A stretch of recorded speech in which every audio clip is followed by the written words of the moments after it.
Welcome everyone, StealthyShiroean here, and today I'm bringing you my review of the Humble Choice bundle for April 2022. Another region-locked game resulting in a swap and a slightly weaker month overall. Ultimately, still a good month though. Let me know what you think of this month's bundle in the comments below. Be sure to check the timestamps for specific games, and stay tuned for my final thoughts in the end. Okay, let's get to the review. The first game on the list is Naruto to Borotu Shinobi Strikers, and it's another Bandai Namco game, so no, it's actually not the first game. At least not for me. Once again, I got caught with a region-specific game that isn't being given away in this month's bundle because of where I live. This time, we get Space Accident. Truth be told, I don't think missing out on Naruto to Borotu is such a huge loss, but once again, what the heck is up with exchanging a game priced at $49.99 USD with one at only $4.99? Luckily though, I enjoyed Space Accident more than I did last month's War Sim. However, that doesn't really mean that much. Space Accident is a puzzle game where you need to work through various obstacles to progress from room to room. There is a story, but it's largely throwaway, and much of the writing on what notes I did find wasn't anything that interesting to read. There's supposed to be other crew members on the ship, yet I didn't come across any in my time playing the game. When you start, you'll be thrown right into it with no explanation of what you need to do. It's very much a learn-as-you-go approach, and I'm sure this was the game's intent, much to my chagrin in some situations. The controls could be better though. Sometimes when I picked up an object, it wouldn't know whether or not I was trying to rotate a block, or pick it up directly. It was so inconsistent that I still don't know if the rotation was an intended feature or just the pickup action being buggy. I had a few other gripes with the game, like it wanting to run in VR mode even with no detected headset, or the fact that the Steam page mentions listening to beautiful music as a feature, yet their idea of music must be footsteps clinking on the metal flooring since that's the only noise I heard.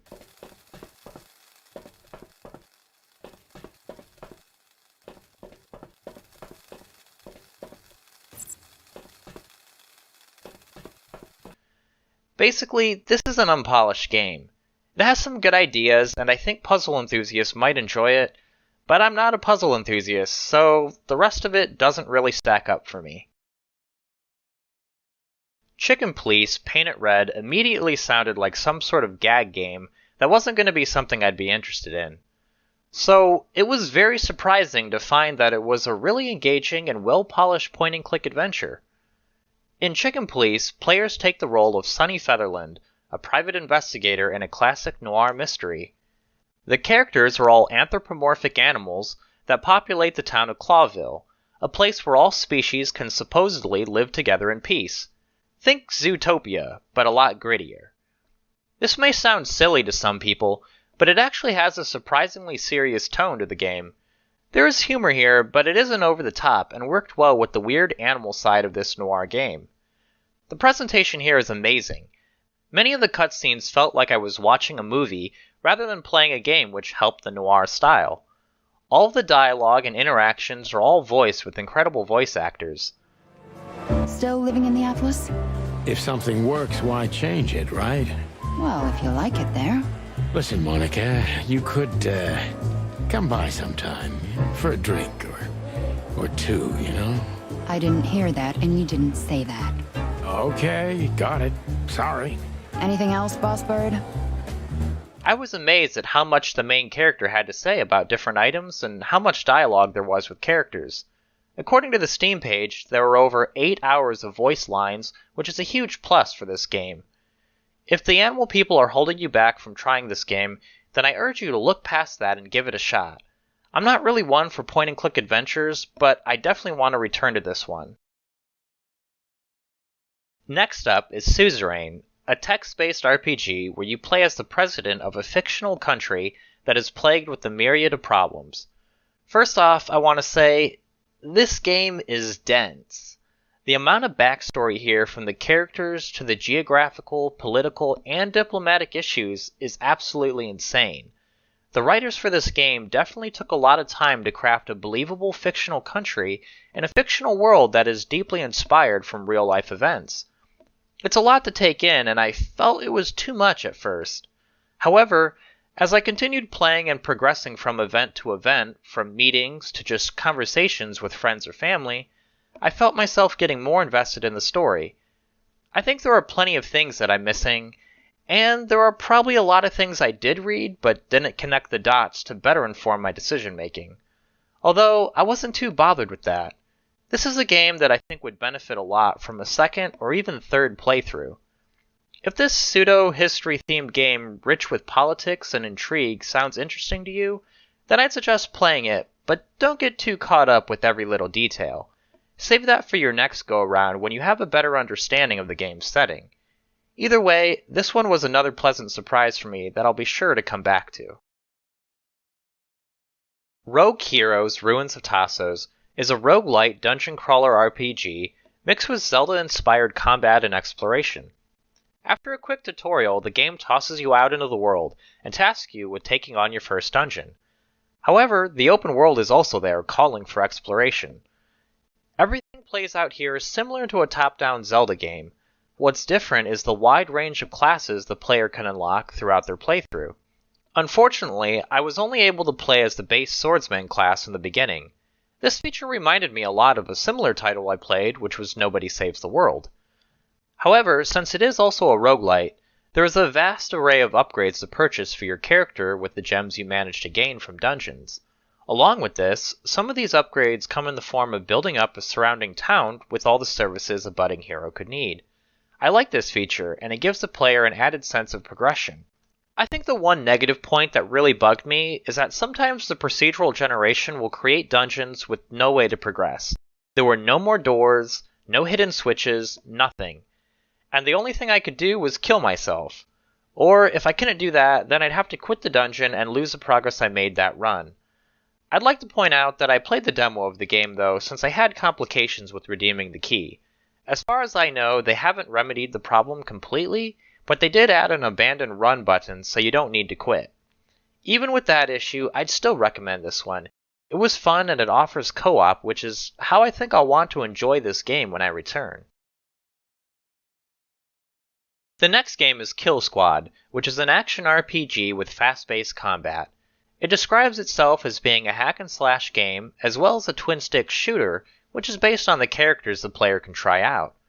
I think it delivered in that respect. However, Killsquad seems like a tale of mediocrity. Mechanically, the game is sound. I thought the controls were really responsive and the combat was fun. I only tried 2 different characters, but they felt distinct from one another. But the setting, visuals, even the whole sci-fi bounty hunter story felt completely uninspired. After the first mission, I felt like I'd basically seen it all as far as what this game might be able to offer me. The Steam page does mention having several bosses and other enemies with different mechanics, so for those who love this style of game, then there probably is a lot here. However, I think if that were the case, I'd put more time into something like Warframe or Path of Exile. Not quite the same game, but still within the same niche. But frankly, I'm not all that interested in running the same levels over and over again to grind up a gear score just to rinse and repeat the whole process. Also, is it just me, or was this first level just way too saturated? I felt like it was hard to make out enemies and the action. Luckily, other levels have this reined in a bit more. However, it's not a big deal for me as I won't be playing this one again. Monster Sanctuary is a great blend of Pokemon and Metroidvania. You are a spectral keeper who tames monsters and uses them to fight and capture other monsters. Sounds familiar, right? There's a bit more to it than that as far as the story goes, but essentially you need to capture more monsters and level them up to build out a party for increasing challenges. Instead of a top-down perspective like in Pokemon, it's a platformer more akin to Metroidvanias. In fact, the monsters in your party all have their own abilities that can help you traverse, such as the bird's ability to levitate or the Yeti's ability to smash through hidden walls. I quite like that, and it makes perfect sense from a Metroidvania point of view. The combat plays out like a turn-based battle in Pokemon. When you encounter a creature, it transitions to a fight screen. The player can choose up to 3 of their monsters from their party of 6. This is to account for potential weaknesses you can exploit or defend against. And basically, in a fight, it's exactly like Pokemon. Each side takes turn buffing, debuffing, and of course attacking the enemy. Each monster has their own skill trees, which is a bit overwhelming, but I liked it. I'm sure people who like to create effective, overpowered builds will really appreciate this aspect. This has been a game I've been wanting to try out for a while now, so I hope to return to this one in the near future. Destroy All Humans is an action-adventure game where you play as an alien trying to destroy humanity and collect their DNA. The whole thing is set to a 1950s alien invasion setting, with a lot of jokes made at the 50s expense. Actually, the setting and even the feel of the gameplay reminded me a lot of last year's Stubbs the Zombie given away in June's Humble Choice. Heck, you're even after brains in this game.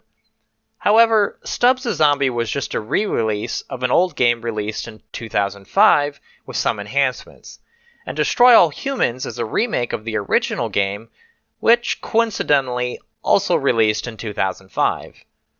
The gameplay here plays into a power fantasy where the aliens are going in and wrecking our pathetic human lives. Players will do things like explode people's brains, vaporize them, and fling them with your psychokinetic powers. And of course, there's the flying saucer to use to basically do the same thing on a larger scale.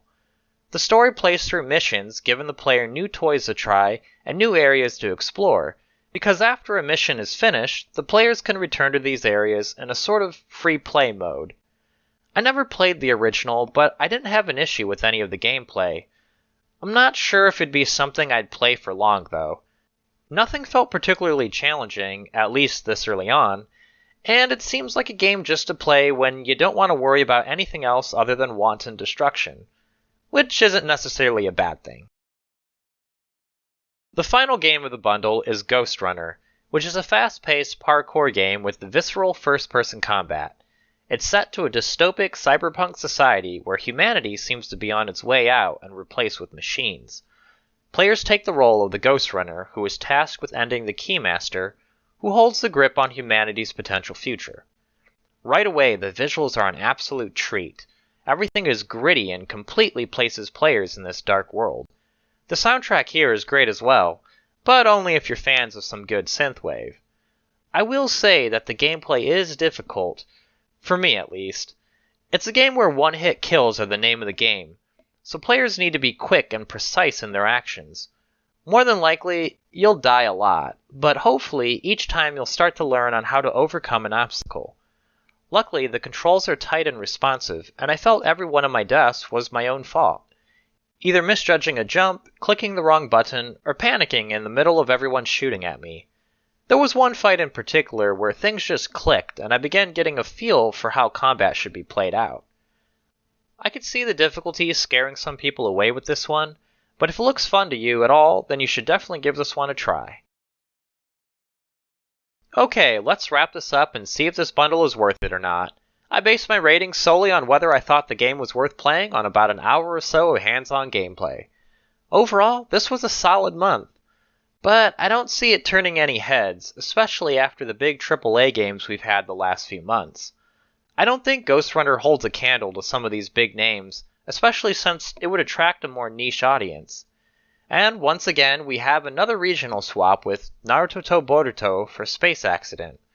Not to repeat myself again, but why? One last bit of housekeeping, but for those who wanted keys from the giveaway last month, please contact me via Discord or Steam, which are in the description of this video.